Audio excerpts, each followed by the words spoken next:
Hello, hello. I want to go over what I've been doing in the Dragon Age fandom space and in my personal Dragon Age run because there's just so much excitement happening now because of all the marketing that's been released for the Veilguard, and it's just a very exciting time. And I just want to talk about Dragon Age because I've been procrastinating on this video because I've been playing way too much Dragon Age. But I've been having such a fun time with it and just doing my own little personal projects regarding the games as a whole, if that makes sense. I don't want to necessarily post me playing them because I'm just having a very fun time enjoying and immersing myself in the world again. And I hope while I'm waiting for new Veilguard marketing material, I'm just going to keep myself entertained with the old products. I'm going to be talking about major endgame spoilers for Dragon Age Origins, spoilers for Act 1 of Dragon Age 2, and then at the end, I'm going to talk about my opinion on the GameInformer article for Dragon Age the Veilguard. So I recently finished my Origins playthrough. This is my second run through, and this is my build up for my canon in Dragon Age the Veilguard. It's funny because who really knows how much of Origins is actually going to be in Veilguard, but I hope they include some decisions because it was revealed that we are able to pick certain decisions for the Veilguard, but it is going to be built into the client, which is really nice actually. I like that much better than the Keep, even though I do love the art in the Keep. I hope they don't shut down Dragon Age Keep completely yet though, or at all, because that will completely negate future runs and future world states and Inquisition, which will suck really bad. So in general, I do think them going the route of keeping it in client will be way better for longevity. But anyway, back to my Origins run. I finished that. For endgame decisions, I did make Alistair king. This is the first time I made him king, and I'm so happy. I actually really enjoyed it. I thought I would be more a fan of him staying as a warden, and while I do think he is happier as a warden because he looks up to Duncan a lot, I think him becoming king is very interesting for his character. And I'm excited to see his cameos in the future in Dragon Age 2 and in Dragon Age Inquisition, but I'm nervous. Like, I don't know if he will show up in the Veilguard because if you guys are familiar with the lore, he is going to be experiencing his calling soon, or he has 5 more years until he's going to be experiencing the calling, and I don't know. I feel like Veilguard will be a very good time to address the Blight because of certain things that were revealed in the GameInformer article, and also because some pretty major characters are going to be experiencing the calling soon. Like, Ferelden will be without a king if they don't have a cure to the Blight. I hope that they are going to address it because it's a pretty big plot point that has been sort of on the back burner in my opinion. Besides that,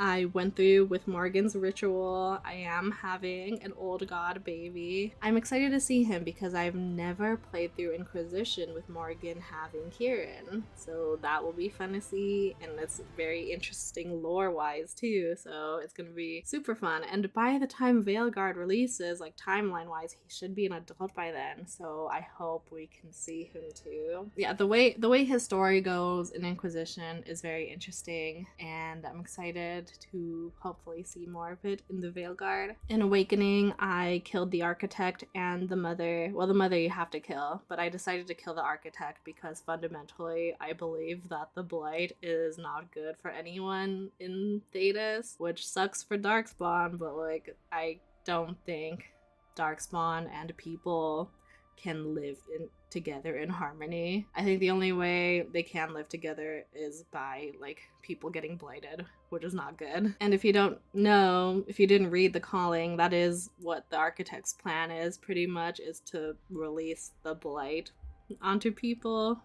I think it's been a long time since I've read The Calling, in a more controlled way, but people are still going to die. And also it just it's complicated. I don't really want to go into the like theories of how Darkspawn could interact with people. I just don't believe that it will ever work out. Besides that, I started Dragon Age 2 and it's so much fun. I'm really enjoying exploring Kirkwall again. I modded my Hawk, so I love how her hair looks. It's just a shame because she's gonna have to go through a downgrade in Inquisition. I'm only in Act 1 right now, so I'm still very early on. I'm still meeting all the companions again, and I'm just going through it slowly. I'm like recording all the lore, just really immersing myself, and again, taking my time because we're still waiting for more Veilguard marketing to come out. And I can't wait to see more Fenris again because I love Fenris. Lastly, I want to end this video talking about our latest news, which is the GameInformer article. And skip out on this if you don't want to know spoilers because that GameInformer article went into some crazy stuff. I'm really surprised they went that deep into the intro. Some people are complaining because they feel like they released the whole plot line, but it is only the first couple hours of the story. But I'm really surprised that they even revealed any of that.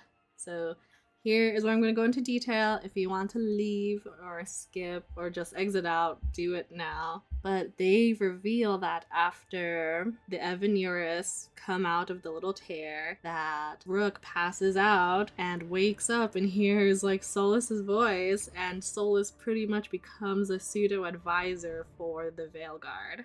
Which is crazy, but it was a very prevalent theory. Some people believe that he is physically with Rook, but I'm more inclined to believe that he is either like a disembodied voice, which would be really funny actually, or he will visit Rook in his dreams, sort of like how he does to a romanced Llewellyn. I understand why some people might be disappointed because it sort of feels like a bait and switch because he has been the main marketing for some time now. The reality is, if you have been keeping track with Veilguard marketing or just the story as a whole, it has been set up that there'd be other villains in this story very early on in marketing. I am surprised that they go with the advisor route very early on. I thought we would be fighting Solas actually, and then we get to work with him, but it turns out we work with him pretty soon, which is crazy. And I do still look forward to it because it'll be interesting to see how Solas works with this new group of people, especially since they are very aware of who he is. So it will probably be a slightly different dynamic because Solas can be more true to who he is, even though I do think the way he acted in Inquisition was in a way his true self, and it might have been more of how he is naturally since he didn't have the title of Fen Harel following him around and he was just Solas. It will just be, I guess, more authentic since he doesn't really need to hide anything anymore. Overall, I'm very intrigued with how the story is going to go, and my hope is that like Rook is just going to help bring Solas back to like where he was in Inquisition for a bit, not necessarily his like Fen Harel side. Maybe Rook can help Solas come back together with the Inquisition, and I am a Solomancer, so yes, I want Rook to help Solas get back together with my Llewellyn. And if you have a problem with that, I'm sorry, but that is what I want.